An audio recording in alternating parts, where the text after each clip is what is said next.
Hello and welcome to another episode of Boundless Body Radio. I'm your host, Casey Ruff, and today we have another amazing guest to introduce to you now. Dr. Jeremy Sherman is a social science writer and researcher with a master's degree in public policy and a Ph.D. in evolutionary epistemology, which is a focus on how organisms make efforts to survive. For the past 25 years, he has collaborated with Harvard and Berkeley neuroscientist and biological anthropologist Terence Deacon, studying the self, how organisms struggle for existence, and how that struggle emerged from chemistry. He is the author of the book Neither Ghost Nor Machine, The Emergence and Nature of Selves, which he wrote in 2017. He specializes in what he calls psychoproctology, which is a way to discover and thwart total jerks, which he uniquely refers to as jerkology. Dr. Jeremy Sherman, welcome to the show. Pleasure to be here. It is glad to talk. Absolute honor to have you on. I don't remember jerkology being offered as a class when I was going to college. Is that like a new thing? Yes, I made it up. It's so I call my research cradle to grave. I work on everything from the origins of life to our current grave situation.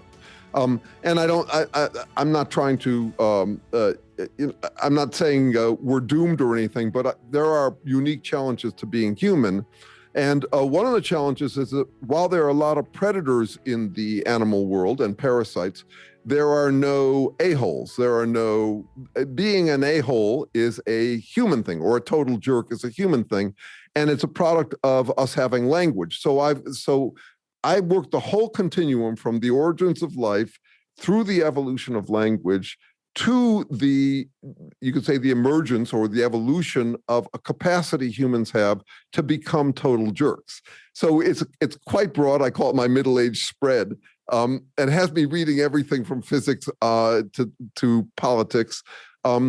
Yes, but jerkology isn't taught in schools nearly as much. These days, when people go to school, they don't know what career they're going to end up in.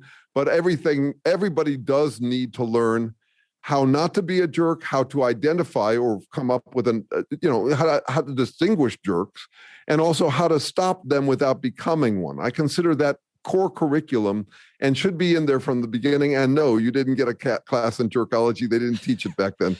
I made up the name for it, and I also call it psychoproctology.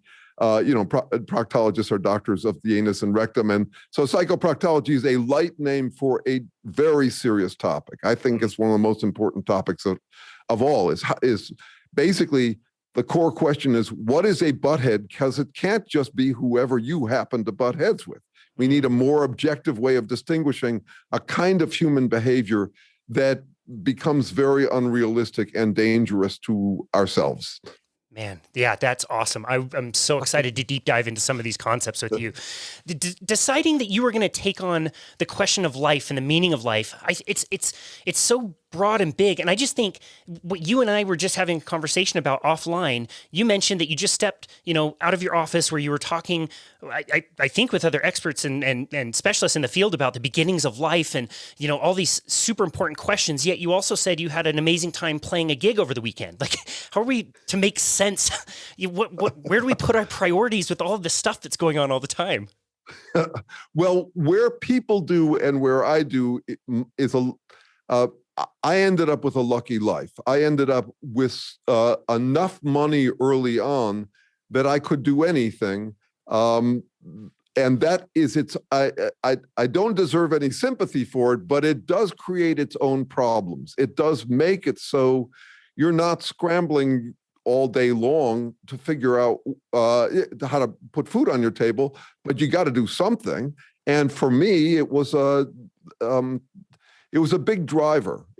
I also grew up in the counterculture era. And as a result, there was a sense of obligation to do something to help out in the world. So I had a whole first career as an environmental activist. I founded a national lobbying organization. I worked as the head of public affairs for some green companies. And then I had a juicy midlife crisis. A number of things were going on that made me feel like, no, I'm not having much of an effect. And the ideologies that I had been thriving on for years, kind of love is the answer, be here now, that sort of stuff, it was starting to feel like that actually wasn't going to be a life-size, sustainable way of going about my life. I got interested in evolutionary psychology. From there, I got interested in complexity theory. And then I just stumbled into the company of this Harvard neuroscientist who they described there as a saint and a genius. And the saint part was that he wasn't, I've worked with this dude for 25 years. He's never pulled rank on me. He's happy to have a conversation with anyone who's interested in the subject. And I was working from this idea at the time that we are our genes. And he starts to hint that actually he's moving in a different direction. He had already written an important book on the evolution of language and how it changes organisms. And he had just turned his attention to this question that it's just unfamiliar to us, which is, what is a self? Because there's a difference. Selves try. And things in physics and chemistry aren't trying to do anything. They just are. There's work in the physical world, but it's not effort. It's not effort to achieve something. And he had noticed he was working among all these neuroscientists who basically were treating the mind as a kind of machine with a bunch of triggers, and treating biology as, you've got this instruction or program in DNA. And it was saying, wait a second, that doesn't solve the problem, because DNA isn't trying to do anything. And neurons are not like computer circuits. They're actually, we now know a whole lot more about the mapping of DNA, and certainly are beginning to find out more about the mapping of neurons and how they switch each other or change each other. But none of that gets at this question, what is trying and how did it start? So at that time, he got really interested in starting from the ground up. Don't start with consciousness. Don't start with the higher level stuff. He described it as trying to explain hair from porcupine quills. Yeah, porcupine quills are hair, but they're highly evolved and specialized. He wanted to figure out how you'd go from simple chemistry to the first system that tried. And I lucked out at that time. He was shifting his home from Harvard to Berkeley, where I live. So we've been hanging and jamming on this subject for 25 years now. And it's been, I've had a good romantic love life, but I do consider this guy the love of my life because of the conversations, the quality of the conversations, the depth we go to, and the methods we've developed for going at this where you don't get to smuggle in any smoke or mirrors has just been the thrill ride. So everybody thinks about themselves a lot. They think about, themselves and what they're trying to do, themselves and their aim. But we very rarely step out to wonder what is a self and what is an aim. An aim comes from your body, and yet it's got no mass, no volume, no location, and it's not some ghost that's been added from the outside. So my book's called Neither Ghost Nor Machine, The Emergence and Nature of Selves. And yeah, we've got a theory for how that happens. Wow, so interesting. There's so many things to unpack there. This is all giving me the same question that Jean Valjean has in Les Miserables, so what am I? Who am I? What part of me ceases to become me when I die? Like who are we? Right. So and if you generalize that, one of the effects is you free yourself from the personal stakes in it. In general, if I have a question, it's motivated by a hope. So I just want the truth and it better be good, or, let the best theory win and it better be mine. If you step outside of yourself through something I think of as a kind of an anthropological introspection, which is I'm stepping away. I can kind of observe myself. I think this is an alternative to meditation. I just came up with the term a couple of days ago. It's kind of introspeculation. You're guessing at what you are, but here you are, this mid-sized mammal with language. And the assumption that you are your consciousness, which controls everything, that's jive. Your body is obviously controlling a whole lot of it. And a lot of it is automatic, habitual, accumulated over eons, accumulated over a life of learning. So what is a self becomes an interesting question I mean, I got to say, I got therapeutic benefits out of moving this direction. You know, a lot of people go into academics for a career or because they're nerds. I didn't. I'm a soul nerd. I mean, I came to it with live personal questions, chiefly what is the self and how can I manage myself better? And one of the things I got out of working in this field is that it's nothing personal, that I get to observe myself as one of these mid-sized mammals with language and all the interesting, curious, almost slapstick things about being a human. Now, to your question, what is a self? I've got an answer about that, and I have to unpack it a little bit, but it's not that hard. A self is something different, yet from nothing but physical chemistry. So I have to make clear, we are nothing we do defies the laws of physics and chemistry. There's no magic added. Nothing was added to us. And yet we are radically different from what chemistry does. Chemistry is totally passive.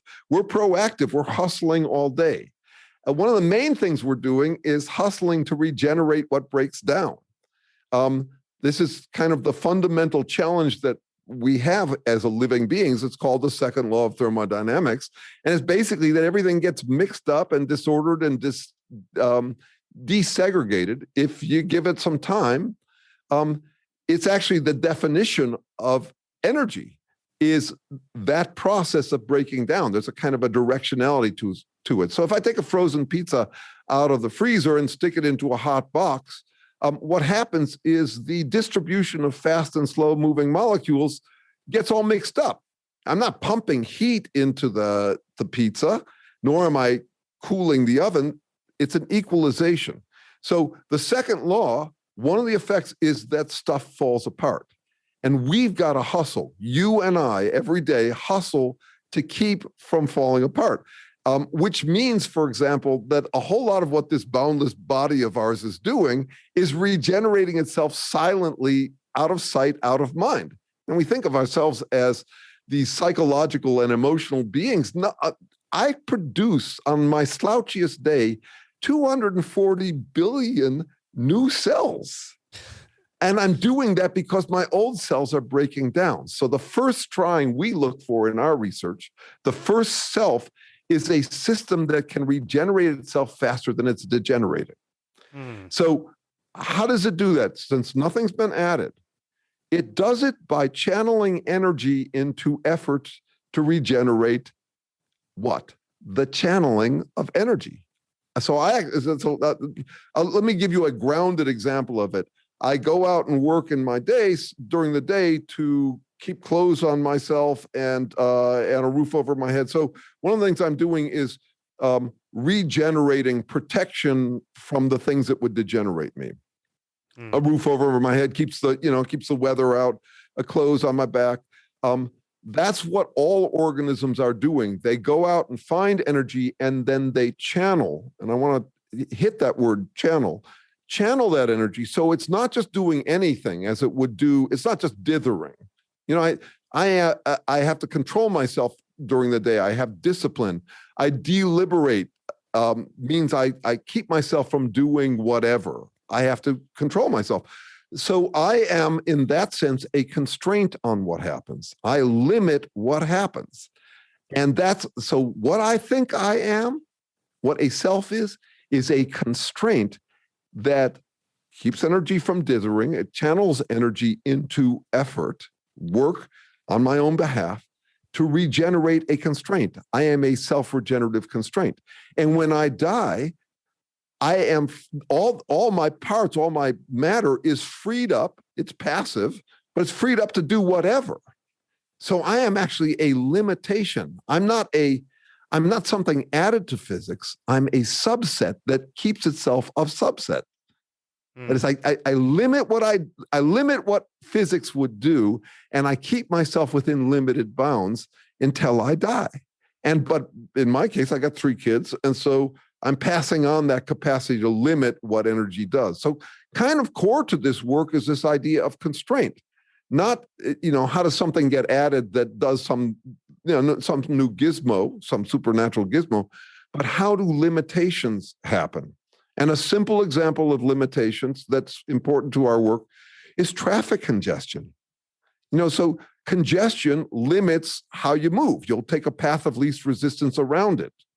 Okay, well, what is congestion? It's not a material thing that got added. It's how some paths become easier than other paths, and how there are changes in how paths go.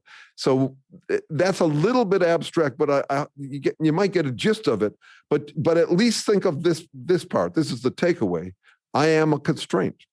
I limit what happens, and that's the fancy footwork of being a self.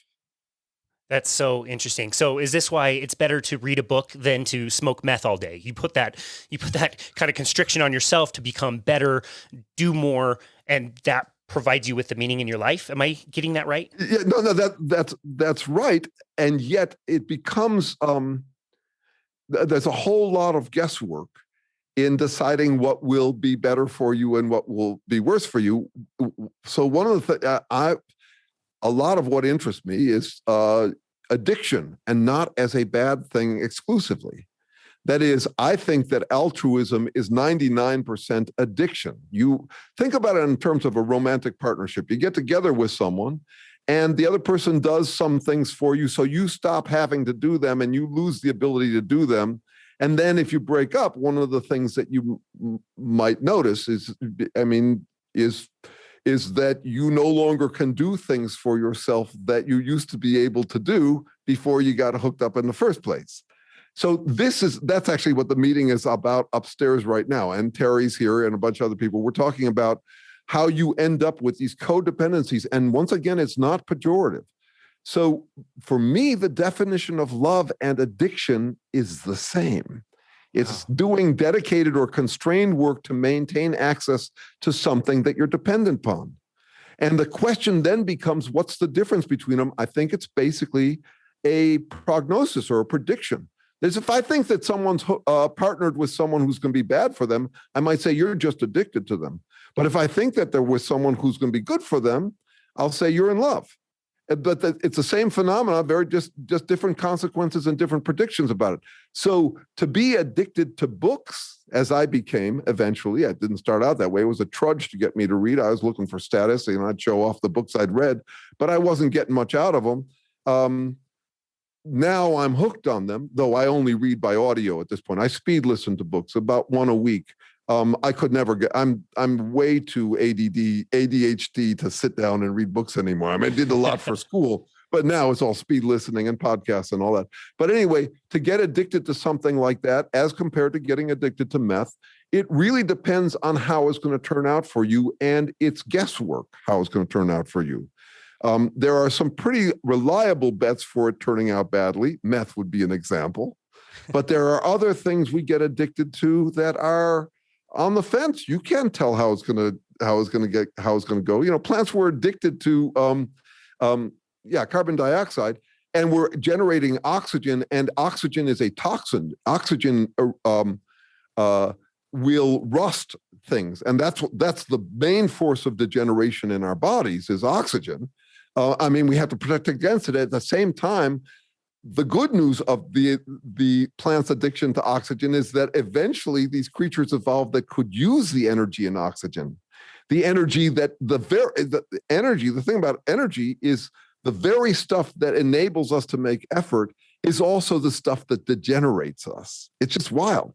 So that's why insulation or plumbing pipes, you have to make those things durable, because energy, the very stuff you use to regenerate yourself, is the very stuff that will degenerate yourself. So this whole business about addictions, what are good addictions, good addictions versus bad addictions, fascinating to me. And I adore my addictions. I've got some just killer addictions. They're great. They sustain me. They keep me focused. They're pull, like exercise, good exercise that you want to do. It's not obligation. That's the feeling you want, to the extent you can get it. And I've got that around all the things I do. I'm just lucky that way. It's dumb luck, but I ended up with I'm really hooked on things that are growing me in directions I want to grow, and I'm happy for that. Well, you mentioned the predictive nature of making those kinds of decisions, and you're also talking about trying and striving. And so, what about those things, those addictions for you, make you want to strive towards them? What were some of the things that gave you an idea that, yeah, this is going to be beneficial. This is how I want to spend my time. Well, it's different for different ones, but I think probably the first one was a major chip on my shoulder growing up, was a sense that I had to be useful. I had to feel good about myself. And in my case, I mean, I know people who are happy to cruise through life and just enjoy the ride. And I didn't end up being like that. I'm slightly more neurotic than that by nature. And some of it also was role models. I had heroes in my life. My father was kind of a hero this way. He was a businessman, quite successful, and also a social change agent. So there was a way I felt punked in his presence for a long time. And then he died young. He died at 59, and in a way that cleared the field, and I could start to move in directions without worrying about crowding into his space and proving also inadequate in comparison to him.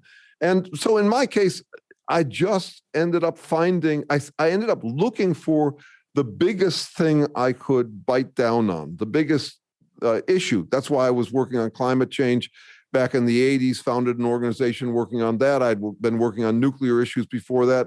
But the thing about those big issues is, I mean, if you do local charity as a way of being useful, it's a little bit like biting on a gumball.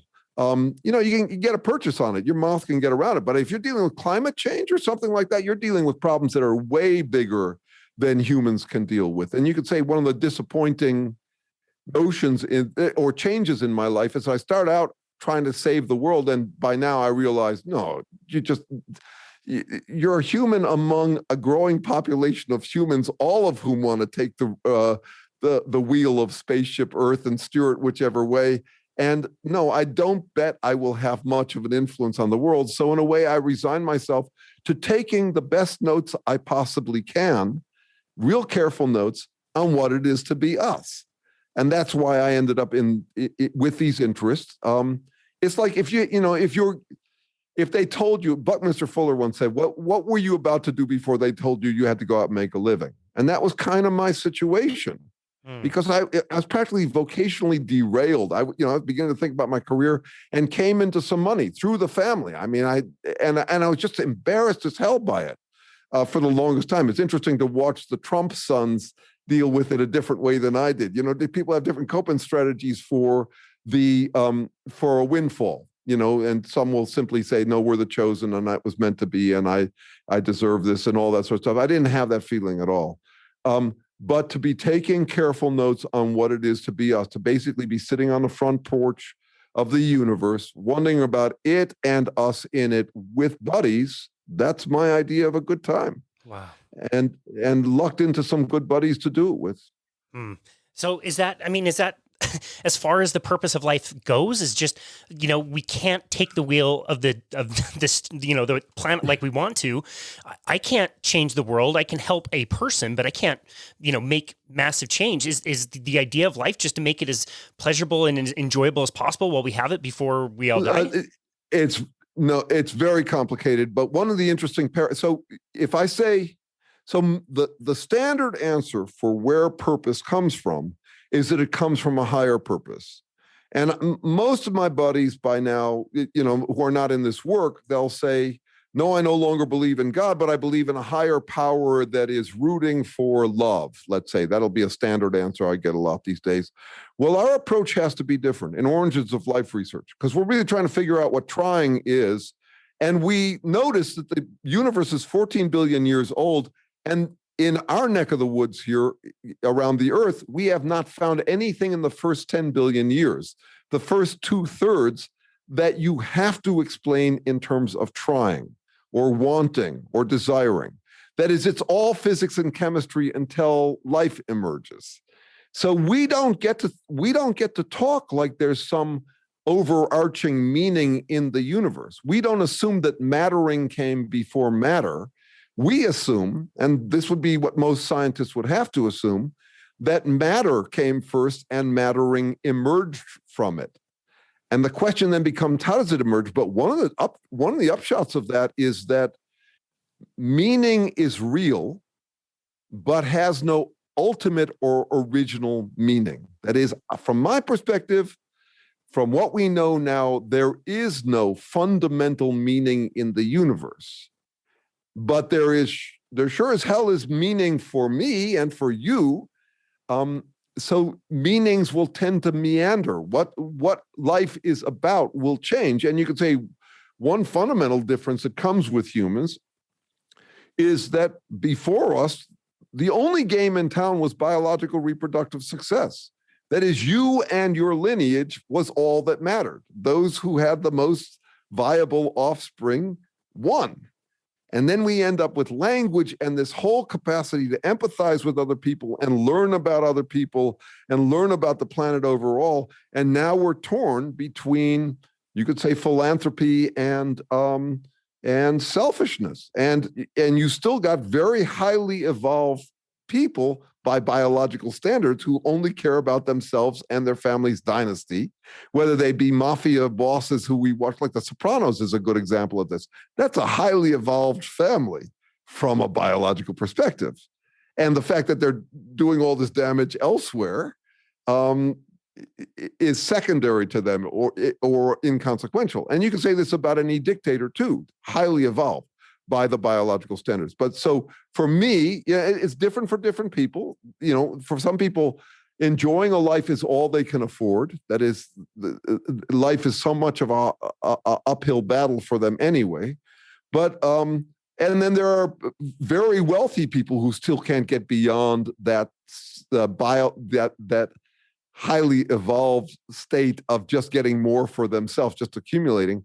But for a guy like me, that dog didn't hunt. I needed to be feeling like I was doing something useful while here and not just for my kids. And that's why it's lucky to find work that feels that way to me. And for all I know, this is back to the question of prediction, I could be wrong about it. So I am. The technical term for my school of thought is fallibilism. So fallibilists, the motto for a fallibilist is: no matter how confident I am in a bet, I'm still more confident that it is a bet. Mm. And if you look at trying, I choose the word trying very carefully because trying doesn't always succeed. I mean, I think Yoda just got this completely wrong. It's highly motivational to say there is no trying, there's only do or not do or whatever he said.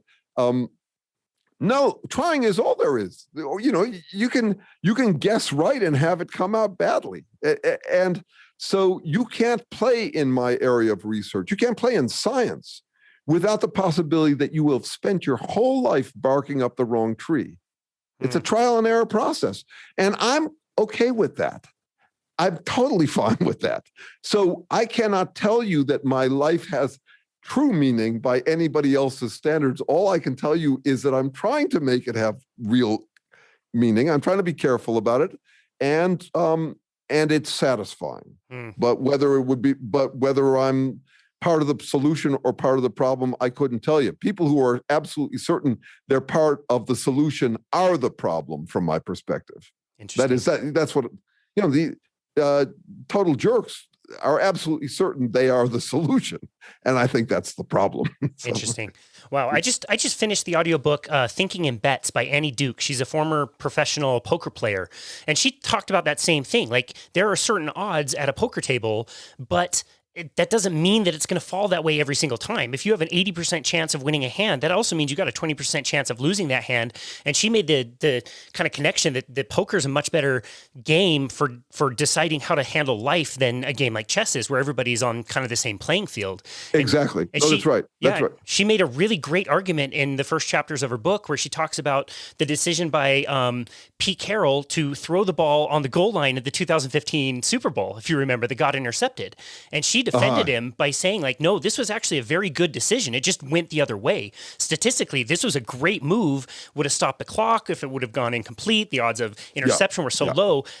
You're not thinking about the decision correctly. When he got murdered in the media for making that decision, she defended him and said, look, he made a really informed decision. It just didn't go well for him. Right. Yeah. No, that's a huge issue. And really, whenever the odds are not 100% or 0%, you can bet on the better odds and you get the worse odds. And that's just how it is. It was a major eye-opener for me to realize that about my own life. It actually was a source of a lot of relaxation, not into what I call the doctrine of foregone inconclusion, which is kind of giving yourself the slack to say, hey, nobody can know anything for sure. Therefore, all bets are equally good.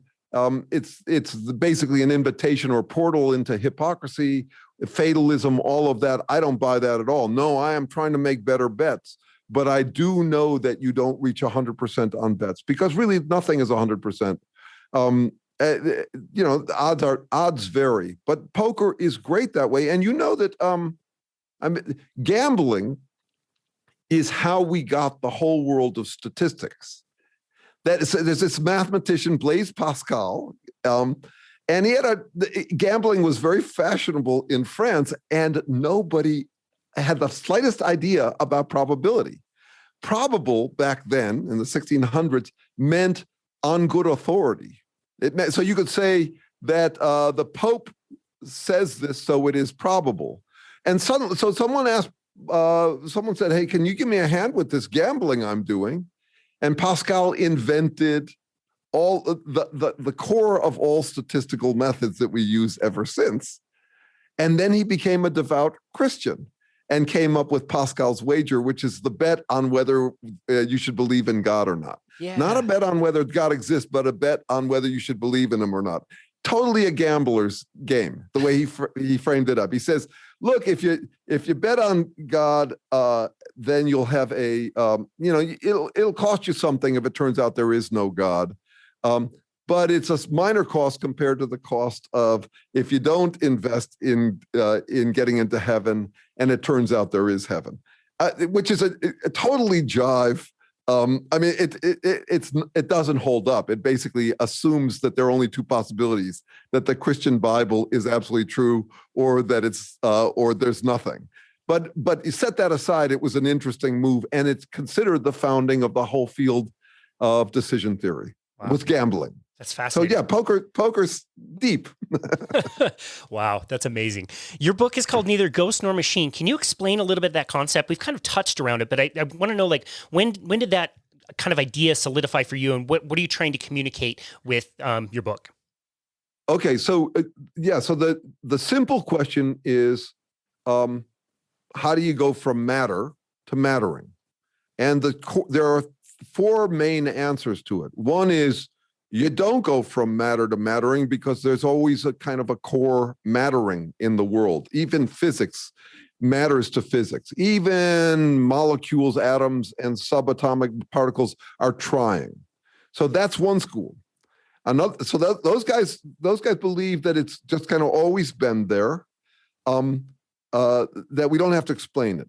Another school of thought says, no, there's no mattering. Nothing matters. Look at you. You're just a bunch of chemical mechanisms.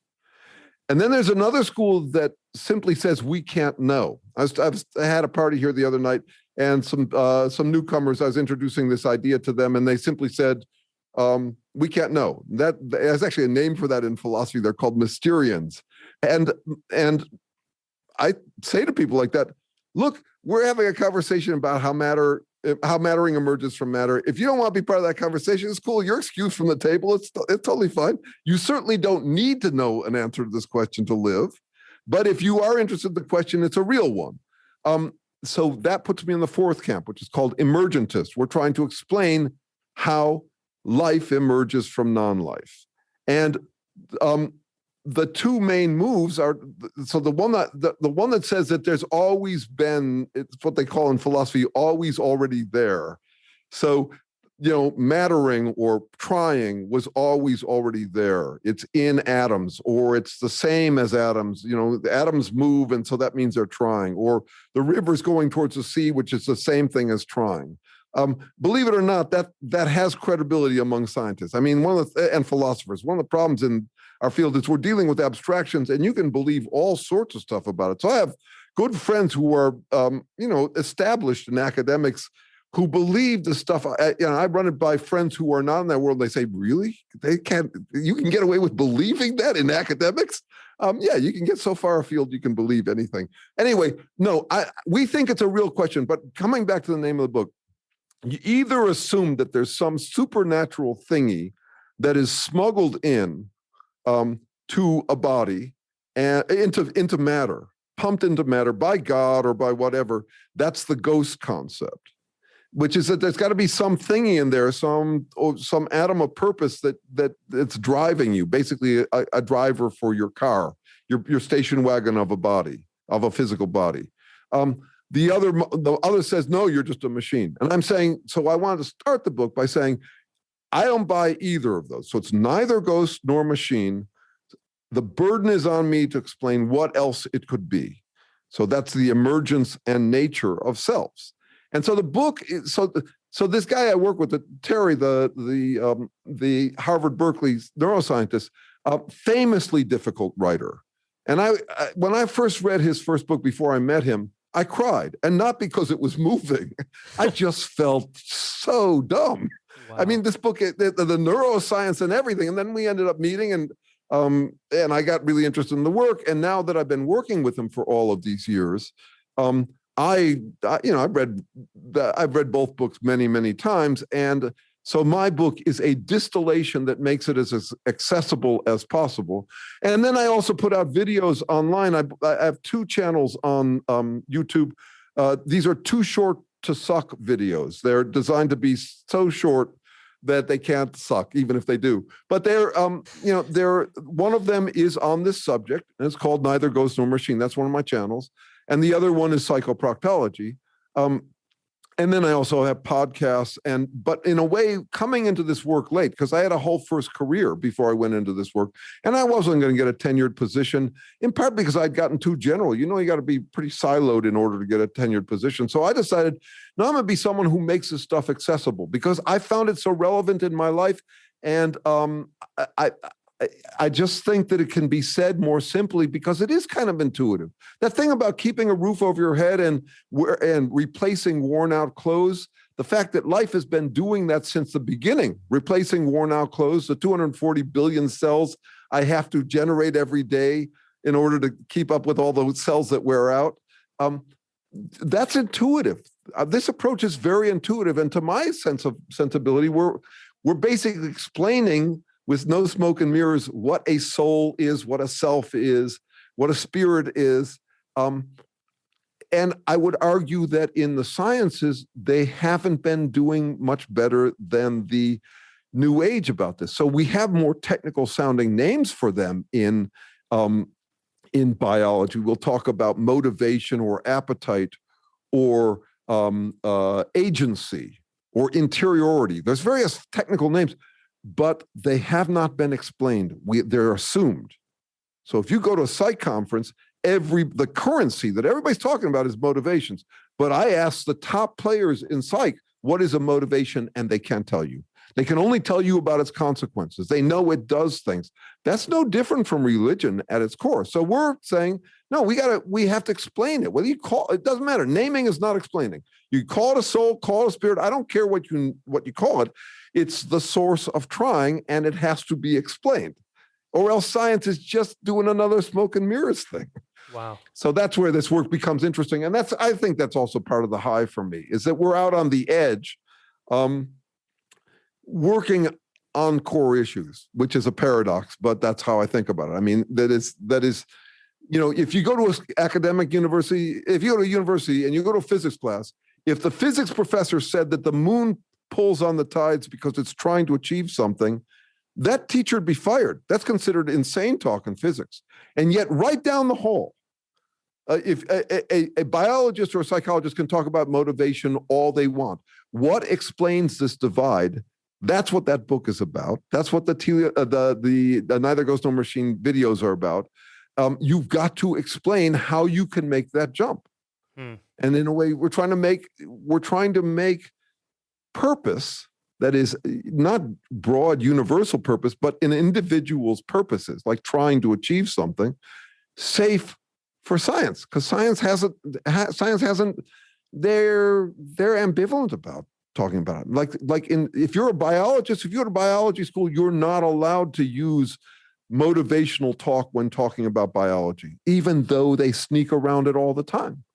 I get reports from biologists. You're taught you can talk like that casually among students, but when you're writing a paper, you have to treat it like a machine. And so we're saying, no, we got to do better than that. If we don't have an explanation for it, and then the other, sorry, I'm going on, but let me just add one more thing. I think I am one of the only people working in everyday psychology who has an explanation for what motivation is. Not a description of what it accomplishes, but actually what it is from chemistry. And like I said at the beginning, my theory about this could be completely wrong, but I've got one. So it ends up informing a huge amount. I mean, I've written 950 articles for Psychology Today, all grounded in this approach where I actually know what an appetite is. I have a good guess with no smoke and mirrors. No one's ever found any holes in our theory where we smuggled in some magic. I have a theory from the ground up. And it doesn't start with consciousness. It doesn't start with emotions or feelings. It starts with this silent self that regenerates itself, the stuff that's going on inside yourself all the time without you knowing it, without you having to worry about it, that regenerates yourself. That's the first trying. Wow. It's just so fascinating. So fascinating. You mentioned something in what you said that you wanted to make this a little bit more accessible. And certainly for somebody as mentally feeble as I am, I sure appreciate that quite a bit. A lot of your concepts are still way over my head, but I love what you did with one of your podcasts. I mean, most recently you had a podcast, What's Up with A-Holes, but before that you did a podcast series called Negotiate with Yourself and Win, where it's a conversation between you and yourself, which I found to be endlessly fascinating. I listened to every episode. I also listen to my podcasts and books at 2 times the speed. So hearing you argue back and forth with yourself was kind of interesting at a really high pace. But why did you decide to do that podcast series in that style? I think it's super unique and very interesting. Well, so part of it is that I tend towards solitude these days. I had a great romantic love life. I had a great run, but these days I'm 65 now, and I enjoyed my solitude, but it also means I don't have a lot of collaborators. So I was figuring out, okay, so how can I make this interesting? And then early on, I wrote a book. It didn't get formally published. It's self-published on Amazon, Negotiate with Yourself and Win, Doubt Management Skills for People Who Can Hear Themselves Think. But I love the irony of Negotiate with Yourself and Win. Who's winning in that case? And I decided to put this thing together. Dialogues really work well. You know that because you're an interviewer. You know that the dialogue makes for much easier listening in a lot of cases. And it turns out that what I'm doing, TikTok is full of it these days. The number of TikToks I've seen in which people are basically interacting with themselves through the technology, it just seemed an obvious way to go. And I'm going to get back to the theory. I just spent the COVID time. It was a great time to be doing this. I was just concentrating on the psychoproctology, and then I just launched a third podcast, which is called "To Name It Is to Tame It," which is based on an idea that's been with me for a long time. So I have this pathology where neologisms come to me quickly, so I've got about 1,500 terms that I have coined over the years, and I make a point of not making them redundant or just silly. These are names for things that happen in everyday thought and conversation that don't yet have names. And I think that to name something really enables you to see it, to think about it, to imagine it, to spot it when it flies by. It's basically like bird watching. If you know the names of the birds, you can spot what flies by, in this case, in thought and conversation. So this is These are 10-minute episodes, each one of them on a new word and how to apply it. These are practical words for everyday life. All the articles I write for Psychology Today are about everyday decision making. I mean, the range is broad. I don't end up doing much on. So my main blog there is called Ambigamy: Insights for the Deeply Romantic and Deeply Skeptical. And when I want to get more page views, I'll write something about sex, love, and romance. But it's mostly about the tough judgment calls in everyday life. So I'm really interested in the practical application of this stuff. That's part of the brain Velcro I aim to achieve is that this stuff has real application every day. So I think these words that I promote, that I introduce on the To Name It Is to Tame It, are the kind of things that enable us to read between the lines with greater comprehension.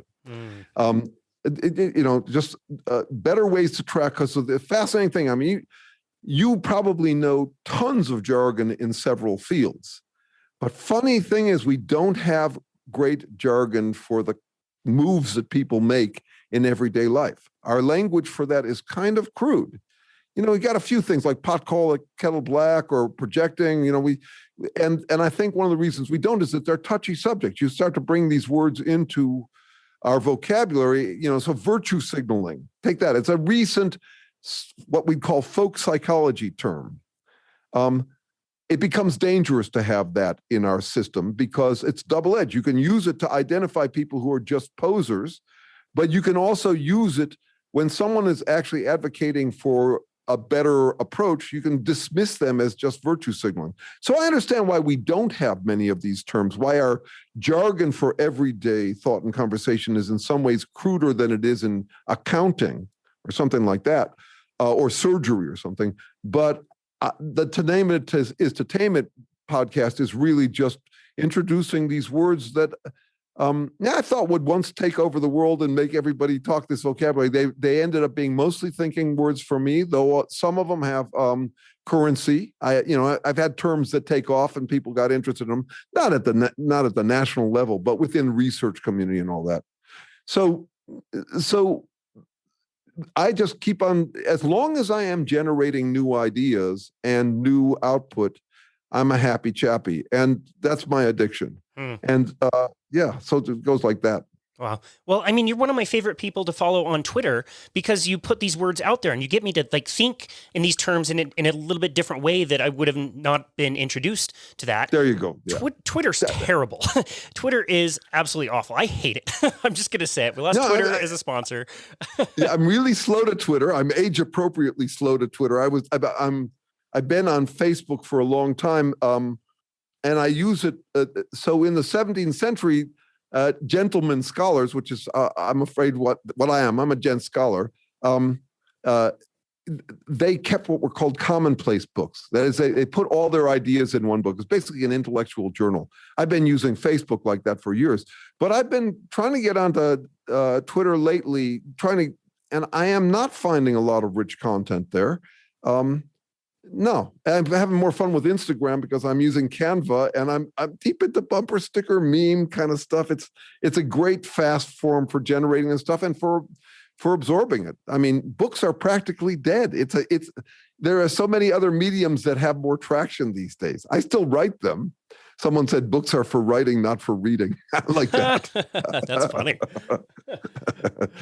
Wow. So anyway. Interesting. Well, Twitter is where you find jerks, assholes, buttheads, and this is something we talked about a little bit. I'm curious how you got into that topic, and do you distinguish between those categories?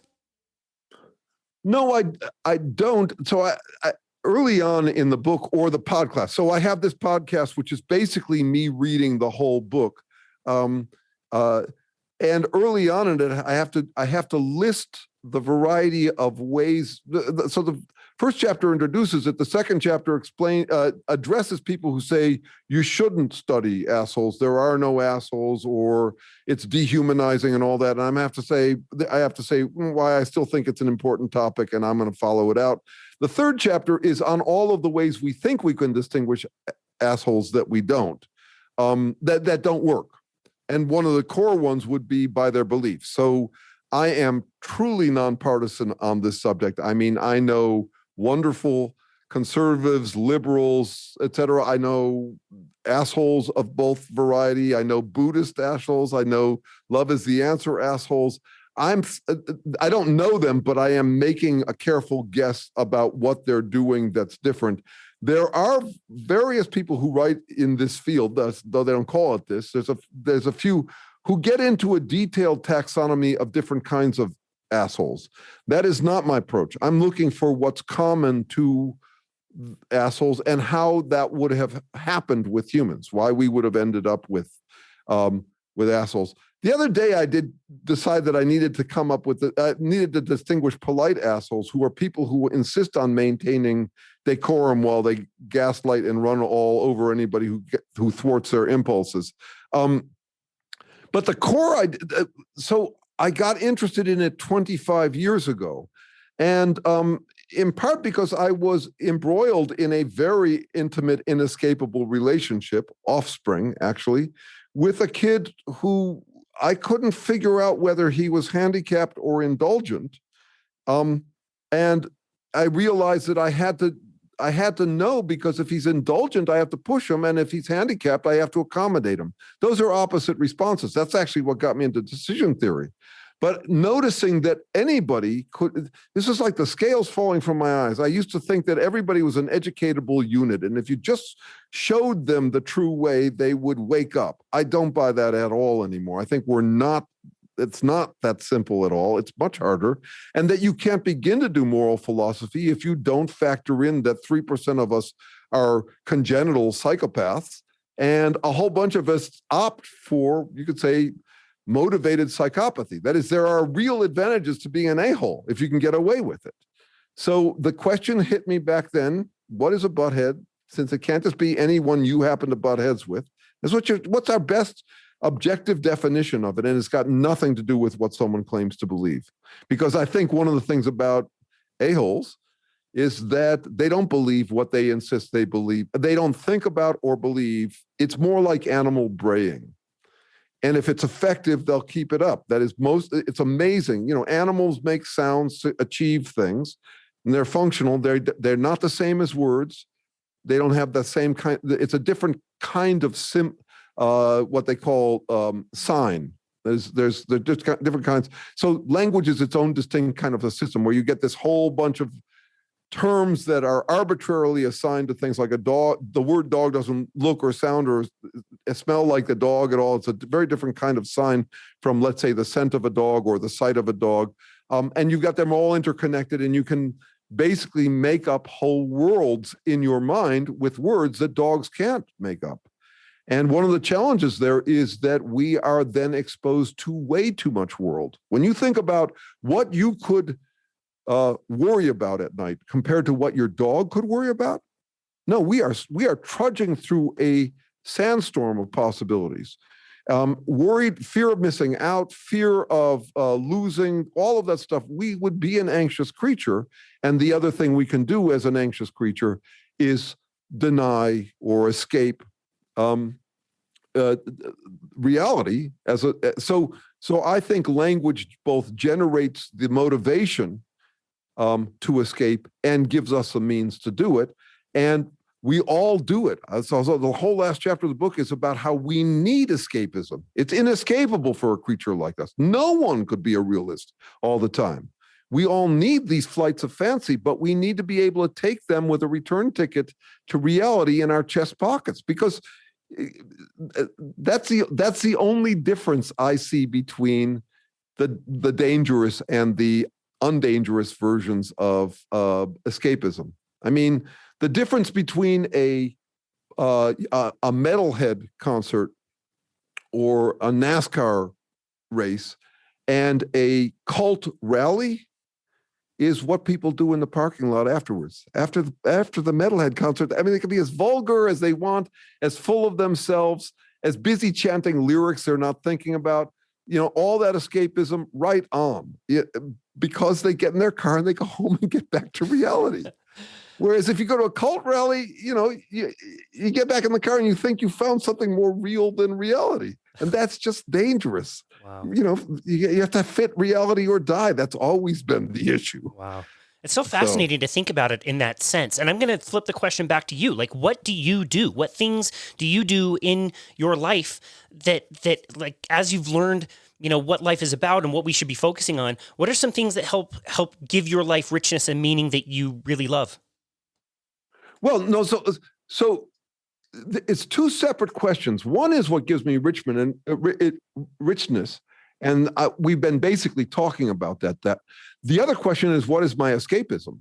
And because I need it too. I mean, I happen to be an atheist, but don't get me wrong. I kid myself as much as the next guy. I have to. I'm human. It's too much. I mean, one of the most fundamental issues for any of us is that we throw all into lives that we know will be thrown out of. And this is another effect of language. We're the only creature that can foresee our own inevitable deaths. So no, that's one of the difficulties we bear that other organisms don't bear, at least to the extent we do. So what are my escapism? I talk about this as optimal illusion, that is kidding yourself in ways that help more than harm, safe escapism. And so I watch tons of TV these days because this is the golden age of TV. And that's great. One of the ways we watch it is, part of it, one of my excuses for it is I'm practicing music while I do it, but also that I'm mainlining human nature concentrate. That is, I really get I come up with a lot of ideas watching mostly the extended run series, but I'm also watching a lot of anti-heroes, gangster stuff. I love historical thug stuff. I love The Sopranos. I love watching that stuff play out. And Carl Jung talked about how all the characters are represented in us and we are identifying with all of them. That's true, but also the movies and fiction in general can coax you to identify with some more than others. So yes, I think I love the Marvel series. I don't agree with Scorsese that it's not cinema. It's a different kind of cinema. It's basically polytheism. They're playing out the stuff of the Greek myths, which from my perspective is a more interesting approach to a cosmic supernatural thing than the idea that there's one God. He knows the right formula for everything. There's no drama about it. The only thing is whether you get along with his program. I find that both dangerous and also kind of flat. Whereas if you got a bunch of characters, all of them with their different aims, and they're negotiating among themselves or in combat, I find that a more interesting theology. Not that I'm going back to theology, but just for my fiction, I certainly do. So I watch that stuff, and yes, of course, I identify with the heroes. So that's what I'd call virtual virtue. That is, I imagine that I'm like the hero, and there's a lot to be said for it. It can motivate heroic behavior, but it also can demotivate it. So the image of someone who goes in to watch a movie like Hotel Rwanda or something where someone does a heroic deed and then he walks out of the theater and there's some homeless person who asks for some money and the guy says, "Bug off, I already gave in the theater." That's the problem with virtual virtue. There's also virtual vice, and I certainly indulge in that too. This is where you imagine yourself doing nasty stuff. That's where the gangster movies come in. Pornography would certainly fit into that. That is, you're doing things that you wouldn't do. So one of the interesting paradoxes is that we want people to be motivated by virtual virtue. As we want virtual virtue to motivate real virtue, but we want virtual vice to substitute for real vice.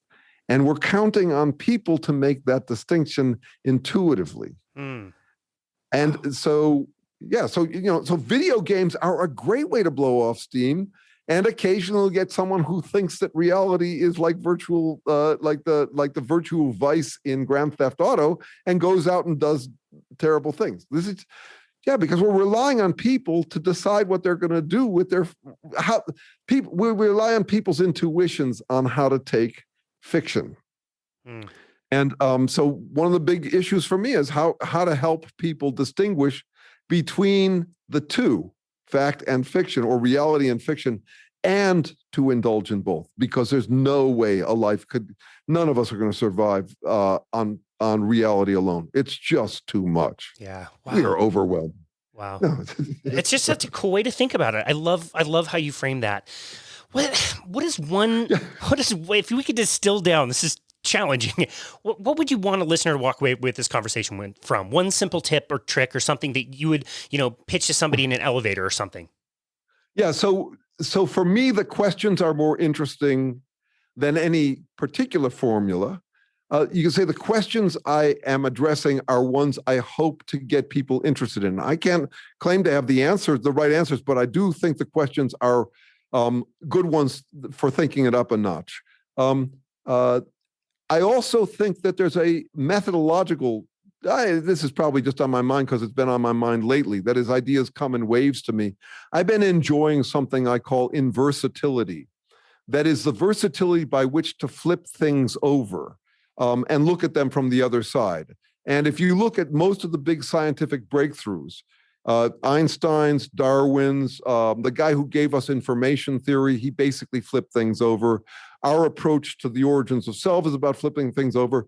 But I also think it applies in everyday life. Inversatility is the ability to, if you're dealing with a problem, just reverse it. One way that I think about this is my natural tendency, if someone thwarts me, is to assume that they've done something wrong. So I go from, ouch, you've done me wrong, or I want, to you owe. And I give myself 5 minutes to do that. And after that, I have to address what I'll call the you-meist question. Is the problem you? Is the problem me? Or is the problem us? But I assume that I'm a testy, testosterone-y guy with a big mouth that he's cultivated. I'm not great at biting my tongue. And I got out of, I'm happily married to solitude these days after many years of relationship, in part because I found in relationship I dealt with a whole lot of automatic translating ouch into you've done me wrong, you violated some moral principle I've just pulled out of my butt, or I want into you owe. So there's inversatility there too, to be the ability to step back and look at the possibility that maybe it's you and not them is an important piece of this. But it doesn't mean, there are people who want to come up with a formula about this. For example, if you have a problem with me, that's you, not me. Or I can't change anyone else. I can only change myself, as if there's a formula that it's always one party or the other. No, it's a matter of being able to flip things over and then, shop and among different bets about what the problem is. Am I too addicted to this? Are they not addicted enough to me? It's not, he's just not that into you, you could say a folk version of inversatility. To flip the thing over, why doesn't he love me enough? And I exercise now in VR, so I listen to a whole lot of pop music. And yeah, that still ends up being the song that's sung a lot, which is someone singing to someone saying, you're not listening to me, but of course the person's not listening to them while they're singing the song. So, irony. So how to deal with those sorts of things. And I guess the other thing I would suggest is this thing I'm calling anthropological introspection, where you're not going for a no mind state where you're just being here now in the moment. It's kind of different from that. You're observing that you are this mid-sized mammal with this completely newfangled and slapstick stuff we call language. Slapstick in that just the quantity of things that can go wrong with language, the quantity of stuff to track that you won't be able to track with language. It just makes us humanity is kind of a hoot, and I'm no exception to that hoot. So it's been fun to be able to, in effect, invert it and look at myself and laugh at the stuff that I do like other folks do. For years, I took it very personally. I thought there was something wrong with me. And now I got over the question of what's wrong with me and got interested in what's up with us, including what makes us tick sometimes like time bombs. That is, humans are dangerous creatures. And so just to experience life like that in little glimpses, if that's all you can afford, but I really swear by it. It takes a whole lot of pressure off you. You feel like you're a fallible mammal trying to get it right. Wow, that's great. I love looking at life like that. That's such a great definition. Thank you so much for this conversation. I just feel like I could sit here and learn from you all day. Where would you like people to go to find you and find your work? Oh, so I'm working on a web page central location, even though that's old school. You don't need it. If you look up Jeremy Sherman online, you'll find way too much of me in all mediums. That is, the Psychology Today, the Ambigamy and Jerkology blogs, the 2 YouTube channels, the 3 podcasts which I mentioned, which are neither. I'll go backwards. To Name It Is to Tame It, What's Up with Assholes, and Negotiate with Yourself and Win. Any of that. And also, I'm accessible. If people have real questions and all that, I'm on Facebook. Come join me on Facebook if you're interested. And then kick the tires on my stuff. I get in these wonderful conversations with people who I've never met, and we end up with deep conversations just by following out whatever their interests and concerns are, or criticism. I mean, in this line of work, like I said, one of the things that's wonderful in this work is you get to debate with people. Truth emerges from disagreements among friends. So I have knockdown, drag-out fights with people who I adore, and they adore me. It's something that came with philosophy. So anybody who wants to engage with me that way, I'm available. I just do this stuff all day. That's awesome. That is fantastic. Dr. Jeremy Sherman, thank you so much for all of your work and for coming onto the show today to discuss it. I find it endlessly fascinating, and I'm so grateful for you and for your work and for your time today. So thank you very much. Thank you, Casey. It's been an honor. And this has been another episode of Boundless Body Radio.